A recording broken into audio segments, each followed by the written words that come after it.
Hola, es una alegría para mí poder continuar con otra presentación y habiendo visto hasta este momento la serie de consecuencias y de catástrofes y de dolores que trae la mentira de la serpiente en la vida de tantas personas, habiendo visto cómo Satanás instauró y estableció su reino en la humanidad con la caída de Adán y de Eva, lo que pasó y sucedió después con Caín y Abel, lo que sucedió con el mundo antediluviano y en contraposición la salvación de Dios en la vida de Enoc. Después habíamos visto lo que ocurrió con Nimrod y el surgimiento, el nacimiento de Babilonia, y en el tema anterior habíamos visto cómo los dos principios, los principios del reino de Dios y los principios del reino de Satanás, se manifestaron en la vida de Jacob y Esaú. En Jacob preponderantemente algunos principios del reino de Dios, aunque en él también vimos que había aspectos en los cuales él todavía estaba bajo el reino de la serpiente, y vimos cómo Esaú estaba completamente viviendo y entregado en ese reino, y de las consecuencias que las decisiones que cada uno de ellos tomaron los llevó. Y al respecto, me gustaría entrar en el día de hoy en la solución que Dios tiene para la raza humana, y eso tiene que ver con la venida de Cristo, con la misión de Cristo aquí a la tierra. ¿Por qué? Cuando Adán y Eva pecaron, Dios anunció una profecía y dijo que iba a poner enemistad en el corazón de cada ser humano. ¿Por qué? Porque hasta ese momento el ser humano y los ángeles caídos estaban en un desesperado compañerismo, estaban unidos en su enemistad contra Dios, y es Dios interponiéndose en la vida del ser humano y dándole la posibilidad de elegirlo nuevamente. Así es como Dios le da libertad al hombre y le permite elegirlo a través del don del Espíritu de Dios, a través del don de Cristo. Y nosotros eh, vemos que al final, después de 4000 años de historia, de tal manera amó Dios al mundo que ha dado a su Hijo unigénito para que todo aquel que en él cree no se pierda, mas tenga vida eterna. Pero dentro de este gran conflicto me gustaría que podamos ver qué es lo que busca solucionar en el ser humano la venida de Cristo. ¿Cuál fue la misión de Cristo aquí en la tierra? Y este es un tema amplio con lo cual no lo vamos a acabar hoy, pero sí me parece importante que consideremos el siguiente aspecto, que tiene que ver con esta guerra de identidad en la cual todos estamos inmersos. Y quizás lo primero que nos podríamos preguntar es, ¿qué espíritu, con con qué corazón, con qué motivación Cristo vino aquí a la tierra? ¿Cómo fue su actitud? ¿Qué es lo que él tenía en mente cuando él se encarnó? Y noten ustedes cómo lo describe el libro de Filipenses, capítulo 2. Filipenses, capítulo 2, y vamos a leer a partir del versículo 5, que nos dice: haya pues en vosotros este sentir que hubo también en Cristo Jesús, el cual siendo en forma de Dios, no estimó el ser igual a Dios como cosa a que aferrarse, sino que se despojó a sí mismo tomando forma de siervo, hecho semejante a los hombres y estando en condición de hombre, se humilló a sí mismo, haciéndose obediente hasta la muerte, muerte de cruz. Así que nosotros vemos que en Jesús había un sentir, había un espíritu, había un anhelo en su corazón de salvar al hombre tal que lo llevó a un paso tras otro de humillación, desde tener la forma de Dios hasta la humillación de muerte de cruz. Y naturalmente, este espíritu, este sentir, no puede menos que ser contrastado con el espíritu, con el sentir, con los principios del reino de Lucifer, de la serpiente. Y al respecto me gustaría que lo miremos y lo contrastemos el espíritu, el sentir de Cristo con el de Lucifer. Y para ello vamos al libro de Ezequiel, capítulo 28, versículo 17 en adelante, que dice así: se enalteció tu corazón a causa de tu hermosura, corrompiste tu sabiduría a causa de tu esplendor. Yo te arrojaré por tierra, delante de los reyes te pondré para que miren en ti. Y después leemos en Isaías capítulo 14, versículo 13, Tú que decías en tu corazón, subiré al cielo, en lo alto junto a las estrellas de Dios, levantaré mi trono y en el monte del testimonio me sentaré, a los lados del norte, sobre las alturas de las nubes subiré y seré semejante al Altísimo. Así que nosotros vemos aquí en Lucifer el anhelo, el deseo, lo que lo movía. ¿Qué es lo que había en su vida? En primer lugar vemos que él toma conciencia de que es hermoso y su corazón se enaltece y a causa de enaltecerse se corrompe su sabiduría o a causa de su esplendor, su sabiduría, su inteligencia, su capacidad de tomar decisiones correctas es corrompida. ¿Y en qué consiste o qué es lo que sucede después de enaltecerse? Busca tomar aquello que no le pertenece, busca un estado superior de existencia. ¿Y qué es lo que dice? Subiré al cielo, levantaré mi trono, me sentaré en mi trono, me sentaré a los lados del norte y seré semejante al Altísimo. Así que nosotros vemos que las acciones de Lucifer y las acciones que son propias al reino de la serpiente consisten, en primer lugar, en un orgullo y en corrompimiento de la sabiduría a causa de aquello que se evalúa como siendo propio, eligiendo desconocer que es un regalo de Dios. Pero aparte de eso, aquello que se codicia, aquello que se anhela tener, se lo busca tomar, se busca exaltarse, se busca llegar a un plano superior de existencia y ser igual a Dios. Y es esto lo que termina generando que en los seres humanos se busque y se anhele tanto la aprobación de los demás, se busque el reconocimiento, se busque la fama y se busque, entre comillas, ¿no? En cierto sentido, la adoración, el respeto del resto de las personas. En este sentido, esto se contrapone totalmente con la vida de Jesús. ¿Por qué? Porque Jesús, nosotros vemos que Él parte de un lugar sumamente exaltado. Cristo tenía la forma de Dios, es decir, su forma, su naturaleza, su sustancia, era de Dios y esto lo hacía igual a Dios. Y esta condición propia que Él tenía, no lo considera como algo a lo cual aferrarse y no perderlo, sino que lo deja, se hace nada, se vacía, se despoja a sí mismo y toma otra forma. Deja la forma de Dios y toma la forma de siervo y es hecho semejante a los hombres.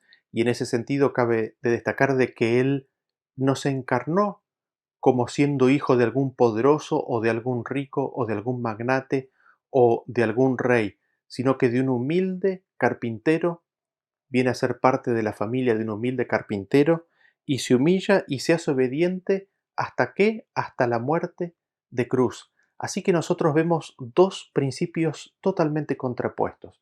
Por un lado, el de Lucifer de exaltarse, de enaltecerse, de buscar el reconocimiento de los demás, de buscar la aprobación de los demás, de buscar ser como Dios y de tomar aquello que no le pertenece, contar de alcanzar un estado de existencia superior, el codiciar ser como Dios. Y por el otro lado tenemos a Cristo Jesús, que era de forma de Dios, igual a Dios, no estimó eso a algo como cosa que aferrarse, sino que se vació, se anonadó, se despojó a sí mismo, se hizo hombre y en ese hacerse hombre fue obediente hasta la muerte de cruz. Es decir, no buscó la aprobación de los hombres, es decir, no buscó el aplauso de los demás, no buscó el consentimiento, la aprobación del resto de las personas que lo rodeaban, sino que como veremos más adelante, él tenía una estrecha comunión con su Padre Celestial. Y así es como vemos que con ese Espíritu Cristo se encarna y viene aquí a la tierra. ¿Y en qué consistió la misión de Cristo? ¿Qué es lo que Él vino a hacer por nosotros y para nosotros? Al respecto, los invito a que vayamos al libro de Juan capítulo 17, cuando Jesús le está orando al Padre ya al final de su ministerio, unas pocas horas antes de que inicie su tribulación, que inicie eh, las horas finales antes de la crucifixión. Y vamos a leer a partir del versículo 4, y ahí vemos que Jesús orando al Padre le dice, yo te he glorificado en la tierra, he acabado la obra que me diste que hiciese. Ahora pues, Padre, glorifícame tú al lado tuyo con aquella gloria que tuve contigo antes que el mundo fuese. He manifestado tu nombre a los hombres que del mundo me diste. Tuyos eran y me los diste y han guardado tu palabra. Ahora han conocido que todas las cosas que me has dado proceden de ti, porque las palabras que me diste les he dado. Y ellos las recibieron y han conocido verdaderamente que salí de ti y han creído que tú me enviaste. Nosotros notamos aquí tres puntos particulares. En primer lugar, dice que Cristo glorificó a Dios, glorificó al Padre. En segundo lugar, nos dice que manifestó el nombre de Dios. Y en tercer lugar, nos dice que las palabras que Dios le dio, Él las compartió. Así que nosotros vemos que Jesús, ya terminando su misión, Él dice: Padre, he acabado la obra que me diste, te he glorificado en la tierra. Y nosotros nos podríamos preguntar, ¿no? ¿En qué consiste glorificar a Dios? ¿Qué es lo que Cristo hizo que constituyó terminar su obra? ¿Qué es lo que Cristo hizo que hacía que glorifique al Padre? ¿Qué es lo que Cristo hizo que revelara y diera a conocer, manifestara, proclamara el nombre del Padre? Y nosotros quizás lo primero que podemos hacer es ir y ver una definición de lo que es la gloria de Dios. Para ello los invito a que vayamos al libro de Éxodo capítulo 33 y vamos a leer el versículo 18, y allí Moisés está arriba del monte y en cierto momento dice: Te ruego que me muestres tu gloria. Moisés le pide a Dios que le muestre su gloria, y le respondió Dios: Yo haré pasar todo mi bien delante de tu rostro, y proclamaré el nombre de Jehová delante de ti, y tendré misericordia del que tendré misericordia, y seré clemente para con el que seré clemente. Así que nosotros vemos que la gloria de Dios, ¿en qué consiste? En todo el bien de Dios. Consiste en proclamar, en dar a conocer el nombre de Dios. Consiste en la clemencia de Dios, en la misericordia de Dios, que está disponible para todo aquel que la quiera. En eso consiste la gloria de Dios. Y nosotros no podemos de recordar que Jesús mismo dijo: En esto mi Padre es glorificado, en que llevéis mucho fruto. ¿Fruto de qué? Fruto del Espíritu: gozo, paz, amor, bondad, benignidad, templanza, mansedumbre. Todas esas cosas Cristo manifestó aquí en la tierra y con ellas glorificó a su Padre. Y después nosotros tenemos el tema del nombre, ¿no? En Juan 17 habíamos leído de que Jesús había manifestado el nombre del Padre, y la gloria de Dios consiste en la proclamación del nombre. Entonces nos preguntamos, ¿qué es el nombre de Dios? Para ello los invito a que vayamos a la siguiente página, ahí en Éxodo capítulo 34, y vamos a leer a partir del versículo 6, perdón, versículo 5. Éxodo 34, 5, que nos dice así: Y Jehová descendió en la nube y estuvo allí con él, proclamando el nombre de Jehová. Y pasando Jehová por delante de él, proclamó: Jehová, Jehová, fuerte y misericordioso y piadoso, tardo para la ira y grande en misericordia y verdad, que guarda misericordia a millares, que perdona la iniquidad, la rebelión y el pecado, y que de ningún modo tendrá por inocente al malvado, que visita la iniquidad de los padres sobre los hijos, sobre los hijos y sobre los hijos de los hijos, hasta la tercera y cuarta generación. Así que nosotros vemos aquí que Jesús, en esa oración, le está diciendo al Padre: He acabado la obra que me diste, ya he proclamado tu nombre, te he glorificado en la tierra. Es decir, ¿qué significa esto? Que Cristo había dado a conocer al Padre. Nosotros aquí, leyendo el versículo de Éxodo capítulo 34, vemos que proclamar el nombre es proclamar o dar a conocer el carácter. Y cada una de estas características que nosotros vemos que son de Dios, Cristo las vivió y las dio a manifestar, las dio a conocer mientras estuvo aquí en la tierra. El hecho de que Dios sea fuerte, que sea misericordioso, que sea piadoso, que sea tardo para la ira, que sea grande en misericordia y verdad, que guarde misericordia a millares, que perdone la iniquidad, la rebelión y el pecado, y que de ningún modo tenga por inocente al malvado, que visite la iniquidad de los padres sobre los hijos y sobre los hijos de los hijos.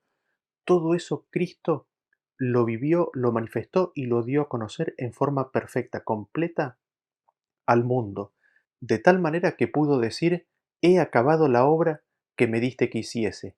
Así, Cristo, terminando ya su obra, había glorificado al Padre y había dado a conocer, había proclamado el nombre de Jehová.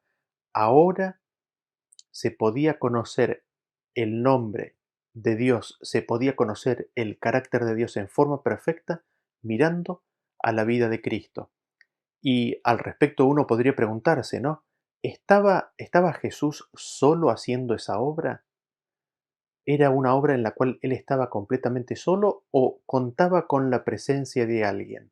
Al respecto los invito a que vayamos al libro de Hechos, capítulo 10, versículo 28, perdón, versículo 38, que nos dice así: cómo Dios ungió con el Espíritu Santo y con poder a Jesús de Nazaret, y cómo éste anduvo haciendo bienes y sanando a todos los oprimidos del diablo, porque Dios estaba con él.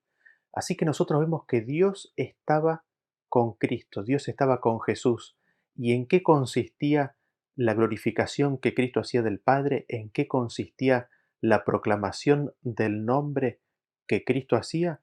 Consistía en hacer bienes y en sanar a todos los oprimidos del diablo. Y nosotros vemos que Jesús mismo nos confirma esto en Juan capítulo 8 versículo 29 cuando dice: porque el que me envió conmigo está, no me ha dejado solo el Padre, porque yo hago siempre lo que le agrada. Así que el Padre, el que le envió, no lo dejó solo a Cristo, estaba a cada momento con él. En ningún momento lo abandonó, no lo dejó solo. Y nosotros leemos lo mismo en Juan capítulo 16, versículo 32, que dice: "He aquí la hora viene y ha venido ya en que seréis esparcidos cada uno por su lado, y me dejaréis solo, mas no estoy solo porque el Padre está conmigo". Y aquí Jesús les anuncia a los discípulos que lo iban a abandonar, lo iban a dejar solo, ellos se iban a ir ante la turba que venía para llevárselo. Y en ese momento en el cual a todos los ojos humanos Cristo iba a estar solo, Cristo dice: no estoy solo, ¿por qué? Porque el Padre está conmigo. Así que nosotros podemos ver que en toda su obra, en toda su misión de Cristo aquí en la tierra, Él no estuvo solo, sino que contó con la presencia del Padre. Y esto fue tan así, esto fue tan así, y fue tan perfecta la manifestación y la proclamación del nombre de Dios. Fue tan perfecta la manifestación de la gloria de Dios aquí en la tierra que nosotros podemos ver que Jesús dice lo siguiente. Veámoslo en Juan capítulo 14, versículo 8 en adelante. Dice así: Felipe le dijo: Señor, muéstranos el Padre y nos basta. Jesús le dijo: ¿Tanto tiempo hace que estoy con vosotros y no me has conocido, Felipe? El que me ha visto a mí ha visto al Padre. ¿Cómo pues dices tú, muéstranos al Padre? ¿No crees que yo soy en el Padre y el Padre en mí? Las palabras que yo os hablo no las hablo por mi propia cuenta, sino que el Padre que mora en mí, Él hace las obras. Así que nosotros vemos aquí que Felipe le dice: Señor, muéstranos al Padre. Y es como que Jesús eh, reprueba ese pedido de Felipe. ¿Por qué? Porque le dice: lo que has visto, lo que yo he vivido, es una perfecta representación del Padre, es una perfecta, completa y acabada representación del Padre. El que me ha visto a mí, ha visto al Padre. ¿Por qué? Porque el Padre que mora en mí, Él hace las obras. Así que nosotros vemos que el Padre moraba en Cristo y era el Padre el que obraba en Cristo. Y nosotros encontramos testimonio de esto en el libro de Segunda de Corintios capítulo 5, versículo 18 en adelante, que dice: y todo esto proviene de Dios, quien nos reconcilió consigo mismo por Cristo y nos dio el ministerio de la reconciliación, que Dios estaba en Cristo reconciliando consigo al mundo, no tomándoles en cuenta a los hombres sus pecados, y nos encargó a nosotros la palabra de la reconciliación. Así que Dios estaba en Cristo atrayendo, reconciliando, buscando eliminar la enemistad que estaba en el corazón de los hombres. Y nosotros nos podríamos preguntar, bueno, pero ¿hasta qué punto Cristo era consciente o en qué punto se manifestó el hecho de que el Padre estaba con él? Y nosotros encontramos testimonio claro de las escrituras de esto en el libro de Lucas, capítulo 4 versículo 29, que nos dice: y levantándose le echaron fuera de la ciudad y le llevaron hasta la cumbre del monte sobre el cual estaba edificada la ciudad de ellos para despeñarle. Mas él pasó por en medio de ellos y se fue. Nosotros vemos aquí que hay un grupo, una turba de personas que lo quiere matar. Sin embargo, el Padre lo protege y él podía estar en completa paz y en perfecta serenidad. ¿Por qué? Porque su Padre lo acompañaba y lo guiaba. Nosotros vemos que en Mateo capítulo 8, versículo 24 dice que aquí se levantó en el mar una tempestad tan grande que las olas cubrían la barca, pero él dormía. Cristo tenía tal certeza de la protección, del cuidado, de la compañía del Padre, que no importa la situación, Él descansaba tranquilo. Y nosotros nos podríamos preguntar, ¿cómo se llega a esto? ¿Cómo es que Él sabe todo esto? ¿En qué se basaba Cristo para vivir así como Él vivía? Y al respecto me gustaría que vayamos al principio de su ministerio, cuando Él sale de las aguas bautismales y escucha una voz del cielo que le dice algo muy importante. Vamos al libro de Mateo capítulo 3, versículo 17, y se oye la voz del Padre que dice, Este es mi Hijo amado, en quien tengo contentamiento. Cristo ya de antes sabía y había leído y su madre le había contado de que Él era Hijo de Dios, pero ahora lo escucha de la voz misma del Padre que le dice, Este es mi Hijo amado, en quien tengo contentamiento. ¿Y qué es lo que nosotros vemos aquí? Nosotros vemos aquí la palabra del Padre declarando en primer lugar identidad. Tú eres mi Hijo amado. Y en segundo lugar, dándole valor, la importancia que esa relación y que la persona de Cristo tenía para el Padre, para Dios. Tú eres mi Hijo amado, en quien tengo contentamiento, en quien me deleito, en quien hallo gozo. Y es esto justamente lo que le da valor a Cristo. En esas palabras Cristo es confirmado, es asentado, es sellado en la verdad de que Él es el Hijo de Dios y de que el Padre lo ama, que el Padre haya gozo y contentamiento en su presencia. Y este punto aquí es muy importante porque es justamente esto lo que el ser humano perdió en la tentación de la serpiente. ¿Por qué? Porque nosotros leemos que Adán fue creado hijo de Dios. Sin embargo, cuando la serpiente vino y le dijo, no morirás, sino que el día que comas del árbol seréis como dioses, ¿qué es lo que en definitiva le estaba diciendo? ¿Qué es lo que en definitiva les estaba diciendo? Les estaba diciendo que ellos no dependían de su Padre Celestial, que podían irse de la casa sin consecuencias. Es más, no solamente eso, sino que Dios les privaba de todo lo bueno, pero que si ellos tomaban aquello que necesitaban, de acuerdo a la mentira de Satanás, para ser como dioses, alcanzarían ese estado. Y así es como el hombre pierde su identidad y pierde su valor. Y aquí nosotros vemos cómo Cristo para su ministerio, establece su ministerio e inicia su ministerio basado básicamente en esta confirmación de identidad y de valor. Y es interesante porque Jesús escucha estas palabras saliendo de las aguas bautismales y después es guiado al desierto por el Espíritu. ¿Y cuál es la primera palabra que él escucha de tentación? Ahí los invito a que vayamos al libro de Mateo, capítulo 4, versículo 3, y van a ver que nos dice así, ¿no? Y vino a él el tentador y le dijo, si eres hijo de Dios, di que estas piedras se conviertan en pan. Y en el 6 le dice, y le dijo, si eres hijo de Dios, échate abajo, porque escrito está, a sus ángeles mandará cerca de ti, y en sus manos te sostendrán para que no tropieces con tu pie en piedra. Cristo hacía 40 días que estaba ayunando, y evidentemente, después de 40 días, estaba demacrado, estaba pálido, estaba débil, estaba flaco, y viene el tentador y cuestiona su identidad. Si eres hijo de Dios, no tendrías que parecer así. ¿Por qué estás en esta condición si sos hijo de Dios? Un hijo de Dios no tendría que estar en esta condición.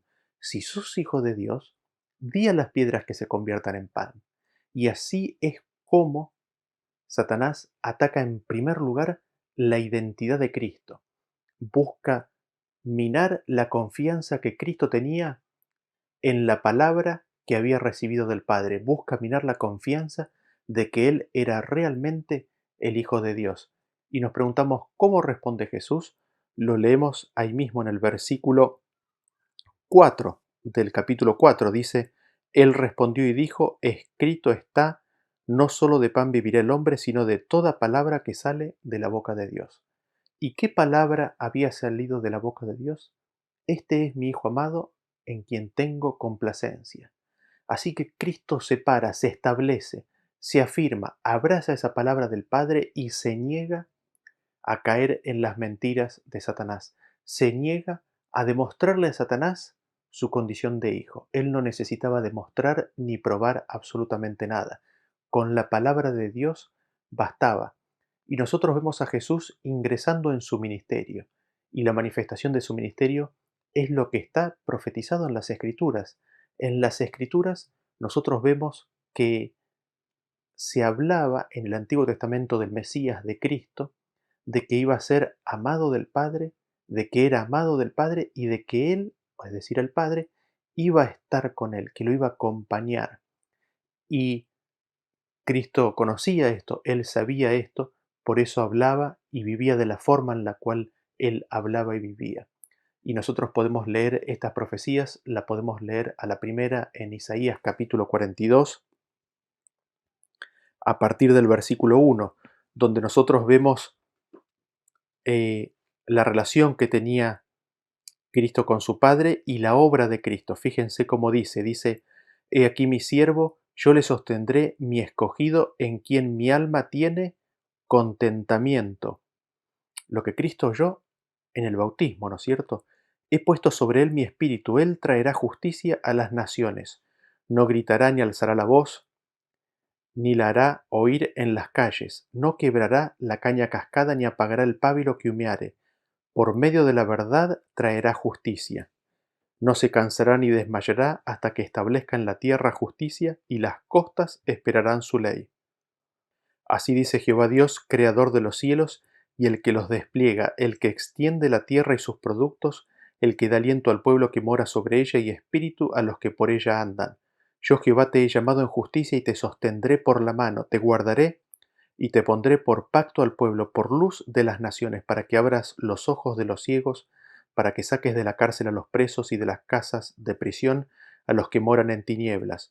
Yo Jehová, este es mi nombre, y a otro no daré mi gloria, ni mi alabanza a esculturas. He aquí, se cumplieron las cosas primeras, y yo anuncio cosas nuevas. Antes que salgan a luz, yo os las haré notorias.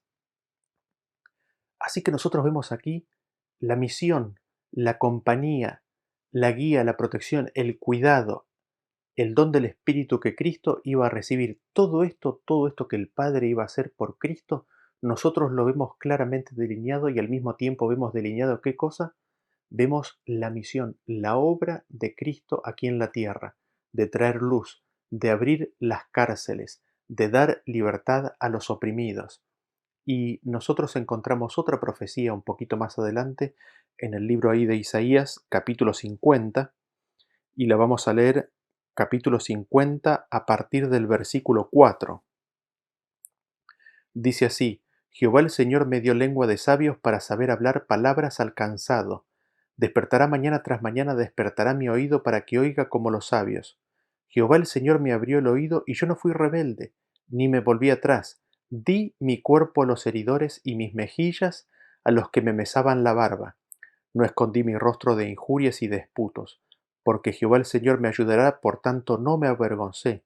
Por eso puse mi rostro como un pedernal y sé que no seré avergonzado. Cercano está de mí el que me salva. ¿Quién contenderá conmigo? Juntémonos. ¿Quién es el adversario de mi causa? Acérquese a mí. He aquí que Jehová el Señor me ayudará. ¿Quién hay que me condene? He aquí que todos ellos se envejecerán como ropa de vestir, serán comidos por la polilla.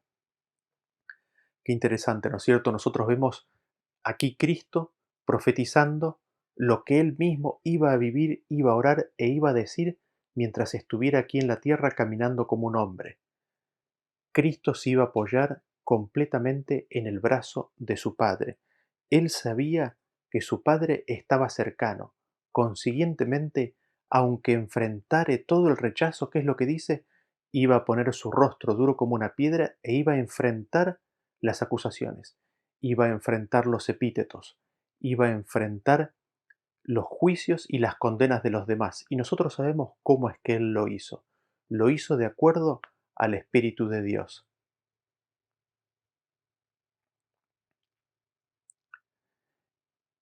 Y lo interesante de esto es que ya terminándose su ministerio aquí en la tierra, ya terminándose su vida cuando Él estaba colgado de la cruz, ¿en qué consistía la mayor tentación nuevamente? La tenemos registrada ahí en Mateo capítulo 27, versículo 39. Y los que pasaban le injuriaban meneando la cabeza y diciendo: Tú que derribas el templo y en 3 días lo reedificas, sálvate a ti mismo si eres hijo de Dios, desciende de la cruz. De esta manera también los principales sacerdotes, escarneciéndole con los escribas y los fariseos y los ancianos, decían: A otro salvó, a sí mismo no se puede salvar. Si es el rey de Israel, descienda ahora de la cruz y creeremos en él. Confío en Dios, líbrele ahora si le quiere, porque ha dicho: soy hijo de Dios. Lo mismo le injuriaban también los ladrones que estaban crucificados con él. Noten ustedes cómo las tentaciones en qué consistían en que él dudara de su identidad, de que él tuviera dudas respecto de su relación y de su cercanía con su Padre Celestial. Y lo peor de todo es que ellos apuntaban precisamente a que todas las evidencias desoladoras, todas las evidencias indicaban de que él no era hijo de Dios. ¿Por qué? Porque estaba colgado del madero. Era, como dice en otro lugar de las Escrituras, como maldito de Dios. Nadie parecía protegerlo. Nadie cuidaba por él. ¿Cómo es posible que él sea hijo de Dios? Y a eso lo llamaban a dudar, a eso lo empujaban a que él dudara. Y nosotros vemos un poquito más adelante en la historia que en Lucas 23:39 nos dice que uno de los malhechores que estaban colgados le injuriaba diciendo: si tú eres el Cristo, sálvate a ti mismo y a nosotros. Así que inclusive aquel que estaba colgado al lado de la cruz le injuriaba y lo tentaba, negando de que él era el Cristo. Si sos el Cristo, sálvate. Y Cristo permaneció incólume en la palabra de su Padre. Y nosotros podemos leer las últimas palabras cuando él estaba a punto de fallecer y vamos a ver que estas palabras reflejan y manifiestan que él se aferró a su Padre aún bajo las condiciones más desoladoras que cualquier ser humano pueda vivir en esta tierra, teniendo y llevando la carga de pecado de la humanidad entera, que le bloqueaba y le ocultaba de la vista el rostro del Padre. Aún bajo esas condiciones, él conocía a su Padre, elige aferrarse y termina con esta oración, termina con este pedido, termina con este salmo. Leámoslo en Lucas capítulo 23, versículo 46. Dice: Entonces Jesús, clamando a gran voz, dijo: Padre, en tus manos encomiendo mi espíritu. Cristo le entrega, le da su vida al Padre para que se haga su voluntad. Y esto es un eco de lo que dice Salmos capítulo 31 a partir del versículo 1. Dice así: En ti, oh Jehová, he confiado, no sea yo confundido jamás. Líbrame en tu justicia, inclina a mí tu oído, líbrame pronto. Sé tú mi roca fuerte y fortaleza para salvarme, porque tú eres mi roca y mi castillo. Por tu nombre me guiarás y me encaminarás. Sácame de la red que han escondido para mí, pues tú eres mi refugio. En tu mano encomiendo mi espíritu. Tú me has redimido, oh Jehová, Dios de verdad. Y así Cristo entregó su vida. Y nos volvemos a preguntar la pregunta que nos hicimos al inicio del tema. ¿Cuál fue la misión de Cristo aquí en la tierra? Los invito a que vayamos a Primera de Juan capítulo 1, versículo 3. Primera de Juan capítulo 1, versículo 3, el versículo 1 dice: Mirad cuál amor nos ha dado el Padre para que seamos llamados hijos de Dios. Por esto el mundo no nos conoce porque no le conoció a Él. Dios nos invita a que miremos qué cosa, a que miremos su amor, a que miremos a Cristo colgado del madero, sufriendo, muriendo por mi pecado, por tu pecado. Y mirando ese amor, mirando a Cristo, que tomemos conciencia y conozcamos que ¿qué? Que somos hechos, somos llamados hijos de Dios. Somos llamados a vivir lo mismo que Cristo vivió. Somos llamados a entrar en una relación con nuestro Padre Celestial como la que Cristo tuvo. Somos invitados a volver a la casa y entrar nuevamente a esa relación de la cual Adán y Eva se alejaron, volver a ser hijos de Dios. Y en ese sentido, la invitación está en pie. Nos dice Juan capítulo 13, versículo 15, Jesús mismo dice, porque ejemplo os he dado para que como yo os he hecho, vosotros también hagáis. Y en primera de Pedro 2:21 dice, pues para esto fuisteis llamados, porque también Cristo padeció por nosotros, dejándonos ejemplo, para que sigáis sus pisadas. Así que nosotros vemos que Cristo es nuestro ejemplo en absolutamente todo, y es la venida de Cristo, la vida de Cristo vivida aquí en la tierra, la manifestación del amor del Padre, la manifestación de la gloria y del nombre del Padre en la vida de Cristo, lo que nos trae salvación. ¿Y por qué nos trae salvación? Porque nos devuelve la identidad que habíamos perdido, porque nos devuelve el valor que despreciamos y que rechazamos en Adán y Eva. La vida de Cristo nos devuelve eso, y es a esto justamente a lo cual Dios nos invita, a que seamos sus hijos, a que tengamos presente de que su contentamiento está en nosotros, en que nos ama tanto que ha dado a su Hijo. En ese sentido, no deja de ser importante lo que nos dice el apóstol Juan en Primera de Juan. Los invito a que vayamos a Primera de Juan capítulo 2 versículo 14, que dice así, os he escrito a vosotros padres porque habéis conocido al que es desde el principio.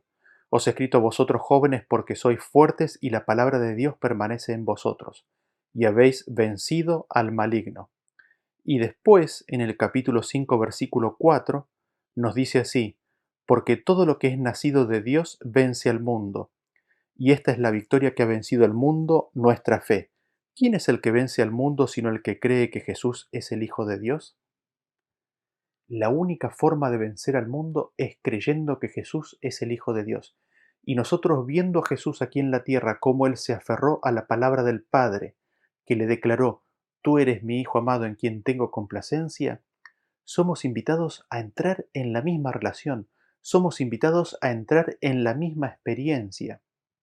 Por eso nos dice, mirad cuál amor nos ha dado el Padre. ¿Para qué? Para que seamos llamados hijos. Y la solución al reino de la serpiente, la solución de Dios para que nosotros salgamos de ese reino y entremos en el reino de Dios, ¿en qué consiste? Consiste en que aceptemos a Jesús y aceptando a Jesús, ¿aceptamos qué? Aceptamos el amor de Dios, aceptamos su tremendo amor que da su Hijo, aceptamos de que Él se alegra, se contenta en nosotros y aceptamos por sobre todas las cosas que nosotros somos sus hijos amados. Y así, en este caminar, en este aceptar que Dios es nuestro Padre, ¿cómo el hombre puede salir del reino de Satanás? Así es como el hombre puede vencer a este mundo. Y nosotros leemos en el libro de Apocalipsis muchas descripciones. Al que venciere le daré, al que venciere le daré, al que venciere le daré. La única forma de vencer al mundo, la única forma de vencer al reino de Satanás es vivir la vida que Cristo tuvo aquí en la tierra. La única forma de vencer al mundo es conocer de que somos hechos hijos de Dios, aceptar ese regalo, aceptar ese llamado y contemplarlo, mirarlo, atesorarlo como lo más precioso que podamos recibir y tener en nuestra vida y meditar, guardarlo en nuestro corazón y tenerlo siempre ahí, no olvidarnos jamás y construir nuestra vida, nuestra identidad, nuestras acciones, ¿en qué? En que somos hijos de Dios, en que Dios nos ama y que no necesitamos hacer nada para demostrarlo. ¿Por qué? Porque su palabra lo dice. Que esto sea una realidad en mi vida y en tu vida también. Gracias por acompañarnos y nos vemos en la próxima presentación. Hasta luego.